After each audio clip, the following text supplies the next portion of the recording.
नमस्ते दोस्तों, आज हम पढ़ने वाले हैं फार्माकोथेरेपी ऑफ मायोकार्डियल इंफ्रैक्शन यानी एमआई। एमआई जैसा कि हम पहले से जानते हैं कंडीशन होती है जिसके अंदर हार्ट की मसल डैमेज हो जाती है due to inadequate blood supply. अब इसकी पैथोफिजियोलॉजी को सबसे पहले हम पढ़ लेते हैं। पैथोफिजियोलॉजी अगर हम देखते हैं तो कोरोनरी आर्टरीज की ब्लॉकेज हो जाती है जिस वजह से प्लेटलेट डिपोजिशन होगी।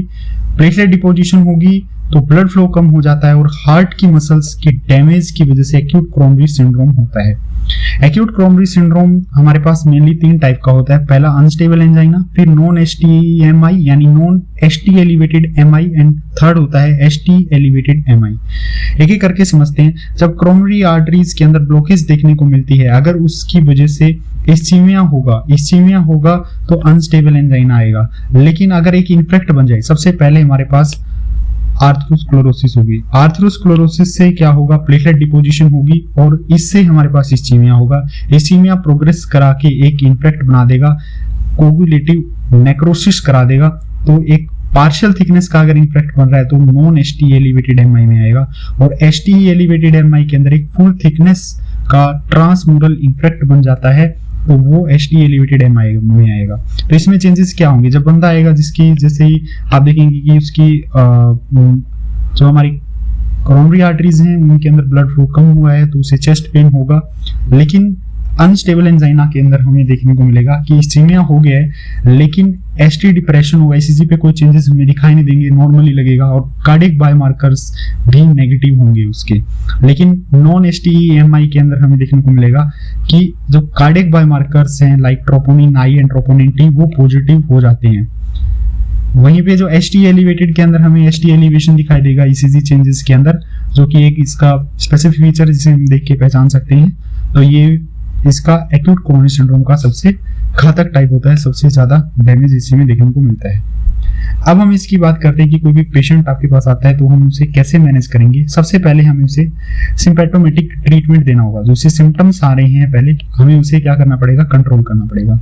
इसके लिए जो थेरेपी हम यूज करते हैं मेनली MONAS यूज करते हैं। तो कोई भी इनमें से पेशेंट आता है, हम देखते हैं कार्डियक बायोमार्कर वगैरह आएगा, लेकिन उससे पहले हम क्या करेंगे, MONAS शुरू कर देंगे। चेस्ट पेन का पेशेंट आया, हमने सस्पेक्ट किया कि इसे एमआई हो सकता है तो हम MONAS ट्रीटमेंट शुरू करा देंगे। इसमें सबसे एम से जो होता है वो मॉर्फिन होता है। मॉर्फिन क्या है, एक ओपियोइड है जो कि बहुत ही स्ट्रॉन्ग इसका एक्शन होता है पेन को कम करने में, एनाल्जेसिक के तौर पे या पेन कम करता है। तो ये चेस्ट पेन को डिक्रीज करा देगा, एंजाइटी भी कम होगी इससे। ऑक्सीजन जो है वो सिर्फ तभी हम देते हैं जब जो हमारे पास ऑक्सीजन सैचुरेशन है वो लेस देन 90% अगर से कम हो जाए तो हमें ऑक्सीजन देनी होती है ताकि हम हाइपोक्सिया को ट्रीट कर सकें। दूसरा हम नाइट्रोग्लिसरीन देंगे। नाइट्रोग्लिसरीन जो होते हैं वो क्या करते हैं, वो प्रीलोड को डिक्रीज करते हैं। नाइट्रोग्लिसरीन भी हम देते हैं इसमें जो प्रीलोड को कम करेंगे। एस्पिरिन देंगे, इसका एंटीप्लेटलेट इफेक्ट होगा, ये क्लोट जो बन रहा है उसे कम करेगा और ब्लड फ्लो बढ़ा देगा हार्ट की मसल में। एस से जो होता है वो स्टेटिन होता है, स्टेटिन लाइक एटोर्वास्टेटिन, जो कि फॉर्मेशन ऑफ आर्थरोस्क्लेरोसिस को कम करते हैं। अब हम बात करते हैं, सबसे पहले पेशेंट आएगा आप उसे क्या देंगे, 325 mg ओरल एस्पिरिन देंगे और ऑक्सीजन देंगे। Oxygen saturation is less than 90%। इसके बाद हम नाइट्रोट्राइग्लिसरीन देंगे 0.5 mg सबलिंगुअल। मैक्सिमम 3 टाइम्स हम जो है वो नाइट्रोट्राइग्लिसरीन दे सकते हैं, जो कि हमारे पास प्रीलोड को कम कर रहा होगा। वेरी इंपॉर्टेंट कंडीशन है क्योंकि प्रीलोड कम होगा तो बंदे को रिलीफ मिलेगा, क्योंकि ब्लड वेसल्स जो हैं वो उसकी डायलेट हो जाएंगी और ब्लड फ्लो जो है वो हार्ट की मसल्स में बढ़ जाएगा। बहुत ही इंपॉर्टेंट एक कार्डियो प्रोटेक्टिव इफेक्ट शो करेंगे। मॉर्फिन जो है वो 2 से 4 ग्राम IV हम देते हैं। मॉर्फिन बहुत इंपॉर्टेंट है क्योंकि ये चेस्ट पेन को कम करता है और एंजाइटी भी पेशेंट की कम कर देगा। फोर्थ एटोर्वास्टेटिन 80 mg टैबलेट्स ऑरली हम देते हैं। नेक्स्ट अब बात करते हैं, अगर ड्यूअल एंटीप्लेटलेट थेरेपी की बात करते हैं, जैसे हम एस्पिरिन तो दे ही रहे हैं जो एंटीप्लेटलेट इफेक्ट दिखा रहा है, लेकिन ड्यूअल एंटीप्लेटलेट थेरेपी भी WHO ने रिकमेंड की है कि आप क्लोपिडोग्रेल वगैरह दे सकते हो एस्पिरिन के साथ में, क्योंकि ये जो है वो ड्यूअल एंटीप्लेटलेट इफेक्ट होगा, सिनर्जिज्म शो करेंगे और जो क्लोट बना है उसे तोड़ने में इफेक्ट होगा, वो टूटेगा तो हमारा जो पेशेंट है उसके जो कॉम्प्लिकेशंस हैं वो डिक्रीज हो जाते हैं। तो ये भी ड्यूअल एंटीप्लेटलेट थेरेपी जो है वो WHO ने रिकमेंड की है। नेक्स्ट अब हम बात करते हैं कि कॉम्प्लिकेशंस को प्रिवेंट करना। मेनली जो मायोकार्डियल इंफ्रेक्शन होता है वहाँ डेथ जो होती है वो एरिथमियाज की वजह से होती है। कार्डियक एरिथमियाज बनते हैं पेशेंट के अंदर, like ventricular tachycardia, ventricular fibrillation, ventricular flutters, atrial flutters वगैरह, ये सारे एरिथमियाज बनते हैं। तो इन्हें हमें प्रिवेंट करना होता है, इन कॉम्प्लिकेशंस को ही। सबसे पहले हम यहाँ पे देखते हैं बीटा ब्लॉकर का एक्शन। बीटा ब्लॉकर्स को एमआई में क्यों यूज किया जाता है? कोई पेशेंट आता है, क्योंकि यहाँ पे जो मेनली हम यूज करते हैं वो cardio selective beta blockers use करेंगे, लाइक एटेनोलोल एंड मेटोप्रोलोल, जो बीटा 1 रिसेप्टर्स पर एक्ट करते हैं। प्रोपेरानोल का यूज मेनली नहीं करते यहाँ पे, क्योंकि वो नॉन कार्डियो सिलेक्टिव होता है। दूसरा, बीटा ब्लॉकर्स क्या कराते हैं? पहला तो ये एरिथमियाज प्रिवेंशन में बहुत इंपॉर्टेंट रोल होता है इनका। तो वन ऑफ द इफेक्ट जो हम यूज करें एमआई में, क्योंकि डेथ को प्रिवेंट करते हैं, मोर्टिलिटी को 30% से कम कर देते हैं बीटा ब्लॉकर्स। दूसरी, ये इन्फेक्ट एक्सपेंशन, जो इन्फेक्ट है, जो हमारे पास जो कोगुलेटिव नेक्रोसिस हो गई है हार्ट की मसल्स में, उसे जो है वो एक्सपेंशन को रोकता है, उसे बढ़ने से रोकता है। तो वेरी इंपॉर्टेंट एक्शन है बीटा ब्लॉकर्स, हम देखते हैं। नेक्स्ट हमारे पास आते हैं एसी इनहिबिटर्स। एसी इनहिबिटर्स जो है वो लाइक रेमिप्रिल हो गया, लिसोनोप्रिल हो गया, वगैरह वगैरह हम देंगे, जो कि इन्फेक्ट एक्सपेंशन को रोकते हैं। इसके बाद हमारे पास आते हैं टेलमिसार्टन एंड सार्टन, दैट्स ये क्या होते हैं? एंजियोटेंसिन रिसेप्टर ब्लॉकर्स होते हैं। एंजियोटेंसिन एसी इनहिबिटर्स क्या करते हैं? एंजियोटेंसिन 1 को एंजियोटेंसिन 2 में कन्वर्ट होने से प्रिवेंट कराते हैं। वहीं पे जो एंजियोटेंसिन 2 बन जाता है, जो कि एंजियोटेंसिन रिसेप्टर पर जाकर के डिफरेंट ऑर्गन में बाइंड करता है, एल्डोस्टेरोन बढ़ा देता है, प्रीलोड आफ्टर लोड कंडीशंस में डिस्टोलिक और सिस्टोलिक दोनों ब्लड प्रेशर बढ़ाता है, साथ के साथ वॉल्यूम भी प्रिजर्व करता है, वाटर की रिवोल्यूशन बढ़ा देता है। तो टेलमिसार्टन जो है वो एंजियोटेंसिन रिसेप्टर ब्लॉकर्स होते हैं, जो कि दिए जा सकते हैं in a place of AC inhibitors.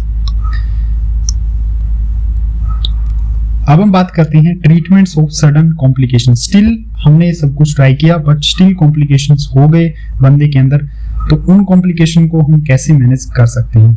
सबसे पहला होता है एसिस्टोल, की बीट ही नहीं आ रही है बंदे को।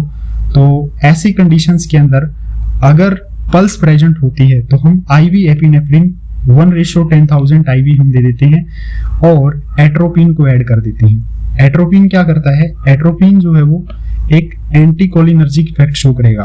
एंटीकोलिनर्जिक इफेक्ट से M1 रिसेप्टर जो है उन्हें क्या कर देगा? ब्लॉक कर देगा। M1 रिसेप्टर जो होते हैं वो ब्रेडिकार्डिया करवाते हैं, और इससे ये क्या करेगा? ब्रेडिकार्डिया से इसे ब्रेडिक एरिथमिया को जो है वो प्रिवेंट करने में हेल्पफुल होता है एट्रोपिन। वहीं जो एसिस्टोल कंडीशन आई जिसमें बीट्स नहीं आ रही, तो यहाँ पे हम आईवी एपिनेफ्रिन दे देंगे। एपिनेफ्रिन बहुत ही इंपॉर्टेंट रोल होगा, क्योंकि ये बीटा 1 पर भी एक्ट करेंगे और अल्फा 1 पर भी, तो ब्लड प्रेशर को बढ़ाने में हेल्पफुल होंगे। वेंट्रिकुलर फिब्रिलेशन अगर हो जाए तो ऐसे केसेस में पल्स प्रेजेंट हो तो हम आईवी एपिनेफ्रिन दे देते हैं, और साथ में एमियोड्रोन दे देते हैं, that are potassium channel blocker. Potassium channels को ये क्या करता है? ब्लॉक कराता है। तो this is the drug of choice for all the arrhythmias. सब एरिथमियाज में हम एमियोड्रोन का यूज कर सकते हैं, except for torsades de pointes, यानी क्यूटी अगर प्रोलॉन्गेशन हो रही है तो हम एमियोड्रोन का यूज नहीं करेंगे। लेकिन हर एक बाकी जो जितने भी एरिथमिया है, सुपरा वेंट्रिकुलर एरिथमिया है या फिर वेंट्रिकुलर टैकीकार्डिया है, वेंट्रिकुलर फिब्रिलेशन है, सब के अंदर जो है वो एमियोड्रोन का यूज कर सकते हैं, that is a potassium channel blocker. Next हम बात करते हैं सुपरा वेंट्रिकुलर टैकीकार्डिया, यानी एट्रियल फिब्रिलेशन हो गया। तो ऐसे कंडीशंस के अंदर हम बीटा ब्लॉकर्स को ज्यादा महत्व देंगे as compared to calcium channel blocker verapamil. क्यों? क्योंकि बीटा ब्लॉकर्स का क्या एक्शन होता है? ये ए भी ब्लॉक करा सकते हैं या एसए नोड को ब्लॉक करा सकते हैं, तो दोनों को ये ब्लॉकिंग कराते हैं बीटा 1 रिसेप्टर्स के थ्रू। ये एट्रियल फिब्रिलेशन सुपरा वेंट्रिकुलर टैकीकार्डिया में एक बहुत इंपॉर्टेंट ड्रग के तौर पे यूज किए जा सकते हैं। दूसरा एरिथमिया को भी प्रिवेंट कर रहे थे। स्टिल कॉम्प्लिकेशंस अगर होते हैं तो हम इसका यूज करते हैं। दोनों को कभी भी कंबाइन नहीं करना, क्योंकि इन दोनों को अगर हम कंबाइन करते हैं तो सडन डेथ हो सकती है बंदे की। बंदे का एवी ब्लॉकेज बहुत ज्यादा हो सकता है, ब्रेडिकार्डिया हो सकता है और बंदा डेथ हो सकती है। तो दोनों बीटा ब्लॉकर्स और वेरापामिल को कभी भी हमें कंबाइन नहीं करना होता है। नेक्स्ट हम बात करते हैं acute heart failure. Acute heart failure अगर हो जाए तो एक्यूट हार्ट फेलियर में अगर ब्लड प्रेशर जो होता है वो नॉर्मल रहता है तो हम आइनोट्रोपिक ड्रग डूबुटामिन का यूज कर सकते हैं। वहीं पे अगर सिस्टोलिक ब्लड प्रेशर जो है वो लेस देन 85 यानी हाइपोटेंशन के साथ अगर कोई एमआई कार्डिक पेशेंट आता है और हार्ट फेलियर हो जाता है, कार्डियोजेनिक शोक हो जाता है, बंदे को बीट्स नहीं मिल रही, आपको पल्स प्रेजेंट ही नहीं हो पा रही है, तो आप नॉरएपिनेफ्रिन का यूज करेंगे। बट स्टिल हमें जो है वो डेफिनेटिव ट्रीटमेंट देना होता है, दैट इज रीपरफ्यूजन थेरेपी। इसे हमें within the 12 hour of onset of MI देना होता है। मेनली हम देखते हैं कि जो एमआई का पेशेंट आता है वो आपके पास आया 1 से 1.5 घंटे में वैसे ही पहुंचता है, और वहां पे हमारे पास जो होते हैं, जो टेस्ट रिजल्ट्स होते हैं हमारे पास कार्डियक बायोमार्कर्स के, वो भी 2 से 3 घंटे लेते हैं राइज करने में। तो कुल मिलाकर के ये डेफिनेटिव ट्रीटमेंट WHO गाइडलाइंस के अकॉर्डिंग जो है वो within 12 hour of onset of MI हमें करना होता है। तो इसमें हमारे पास हमने जैसे देखा, एक होता है ST एलिवेटेड एमआई और एक होता है नॉन ST एलिवेटेड एमआई। ये हमने बात करी कि जो ST एलिवेटेड एमआई होता है इसके अंदर हम थ्रोम्बोलिटिक्स का यूज करते हैं, लाइक स्ट्रेप्टोकाइनेज। ये जो होते हैं ये फास्ट एक्शन शो कराएंगे, बट एक हाई रिस्क ऑफ ब्लीडिंग भी रखेंगे। तो दो धारी तलवार होती है, काम भी कर सकती है, जो आपका क्लोट बना है उसे जो है वो खत्म भी कर सकती है, डैमेज भी कर सकती है, बट इसे हमें सिर्फ STEMI में ही देना होता है। तो ये मैंने आपको बताया कि जो थ्रोम्बोलिटिक्स होते हैं लाइक स्ट्रेप्टोकाइनेज, ये सिर्फ ST एलिवेटेड एमआई में ही यूज करेंगे जहां पे एक फुल थिकनेस का इन्फेक्ट बन गया होता है। Unstable angina and non STEMI के अंदर हम इसे बिल्कुल भी यूज नहीं करेंगे। This is very important. Door to needle time जो होता है वो लेस देन 30 मिनट रिकमेंड किया जाता है। इसका मतलब है कि आपके पास हॉस्पिटल के अंदर पेशेंट आया तो विद इन द 30 मिनट्स आपको थ्रोम्बोलिटिक्स दे देने होते हैं अगर आप एमआई सस्पेक्ट कर रहे हो तो। नेक्स्ट होता है परक्यूटेनियस कोरोनरी इंटरवेंशन, PCI। ये हॉस्पिटल्स जो होते हैं वो स्पेशलाइज्ड हॉस्पिटल्स में उपलब्ध होता है, हर जगह ये उपलब्ध नहीं होता। इसे हम बैलून एंजियोप्लास्टी के नाम से भी जानते हैं। यहाँ पे क्या होता है, optical fibres catheter placed in the coronary artery balloon inflated at the thrombus site and clear of thrombus। तो ये जो स्टेंट वगैरह होते हैं, इसे हम स्टेंट भी कह देते हैं, ये जो है वो एंजियोप्लास्टी के थ्रू जो है वो हार्ट के जहाँ पे थ्रोम्बस बना हुआ है वहां पे इसे भेज दिया जाता है through the arteries. Much safer है बट एक टाइम कंज्यूमिंग है एज कम्पेयर टू जो जहाँ पे हम बात करें थ्रोम्बोलिटिक्स की, उसके कंपैरिजन में ये ज्यादा सेफर रहता है, ज्यादा अच्छा एक्शन होता है इसका, बट ये टाइम कंज्यूमिंग प्रोसेस होती है। और यहाँ पे जो डोर टू बलून टाइम है, यानी पेशेंट आपके पास आया, आपने एमआई सस्पेक्ट किया, आपने देखा कि ये मेनली हम अनस्टेबल एंजाइना NSTMI में करते हैं क्योंकि यहाँ पे एर्थरोस्क्लेरोसिस हो चुका है, इस्चीमिया हो चुका है अनस्टेबल एंजाइना में, नॉन ST एलिवेटेड में एक लेस थिकनेस का इन्फेक्ट बन चुका है। तो दोनों कंडीशंस में ज्यादा डैमेज ना हो, ज्यादा कोगुलेटिव नेक्रोसिस ना हो, उसे प्रिवेंट करने के लिए परक्यूटेनियस कोरोनरी इंटरवेंशन को within the 90 minute door to balloon times within the 90 minute हमें करना होता है, क्योंकि ST एलिवेटेड एमआई में भी तो चेंज हो सकता है। तो इनिशियली हम ST एलिवेटेड एमआई के अंदर percutaneous coronary intervention PCI balloon angioplasty stunts को नहीं डालते हैं, हम सिर्फ ये डाल सकते हैं ओनली आफ्टर थ्रोम्बोलिटिक्स। पहले हमें थ्रोम्बोलिटिक्स लाइक स्ट्रेप्टोकाइनेज, एरिटोप्लेज देने होंगे, उसके बाद ही हम डाल सकते हैं ये। अब आपका पेशेंट जो है वो एमआई को रिकवर कर गया, उसने हॉस्पिटल में बिताया टाइम और रिकवर हो गया। इसके बाद हमें सेकेंडरी प्रोफाइलेक्सिस देनी होती है। सेकेंडरी प्रोफाइलेक्सिस में हमें आगे के लिए प्रिवेंट करना होगा एमआई को, कि उसको कभी आगे जिंदगी में एमआई ना हो। उसकी प्रिवेंशन के लिए हम क्या क्या स्टेप्स उठा सकते हैं वो समझते हैं। सबसे पहला लाइफस्टाइल मॉडिफिकेशंस हैं, लाइक स्मोकिंग क्विट करेंगे, लो डाइट रखेंगे। इसके बाद क्योंकि ये हाइपरटेंशन को प्रिवेंट करेगा, स्मोकिंग से भी हाइपरटेंशन कम होगी और risk of cardiac disease decrease हो जाता है। हार्ट को प्रोटेक्ट कराने के लिए हम बीटा ब्लॉकर्स देंगे। बीटा ब्लॉकर्स यहाँ पे क्यों यूज हो रहे हैं? सबसे पहले तो हमने देखा कि ये जो है वो हम मायोकार्डियल इन्फेक्शन में क्यों यूज करें, एरिथमिया को प्रिवेंट करने के लिए, डेथ को डिक्रीज करने के लिए। आफ्टर एमआई के बाद हम 2 इयर्स तक बीटा ब्लॉकर्स रिकमेंड करते हैं, और ये जो बीटा ब्लॉकर्स हैं ये यहाँ पे क्या करते हैं, कार्डियक रीमॉडलिंग को प्रिवेंशन कराते हैं। तो वेरी इंपॉर्टेंट है क्यों हम दे रहे हैं बीटा ब्लॉकर और ACE inhibitor, because they prevents the cardiac remodelling को प्रिवेंट कराते हैं। ड्यूअल एंटीप्लेटलेट थेरेपी हम दे सकते हैं, लाइफ लॉन्ग एस्पिरिन और क्लोपिड्रोग्रेल हम दे सकते हैं। एस्पिरिन 75 mg डेली हम देते हैं, ऑलरेडी टैबलेट्स ये हम देते हैं। ये लाइफ लॉन्ग ट्रीटमेंट हमारे चलने वाला है एस्पिरिन का। वहीं पे जो बीटा ब्लॉकर्स हैं वो हम 2 ईयर के लिए रिकमेंड किए जाते हैं, बट ज़्यादातर ये लाइफ लॉन्ग ही चलते हैं। अब रिस्क फैक्टर को हम कंट्रोल कर सकते हैं, लाइक अगर आपकी हाइपरटेंशन है तो हम बीटा ब्लॉकर्स देंगे, क्योंकि ये कार्डिक रीमॉडलिंग भी प्रिवेंट कर रही हैं, और हाइपरटेंशन में तो हम वैसे भी यूज कर रहे हैं, तो ये ड्रग ऑफ चॉइस बन जाते हैं।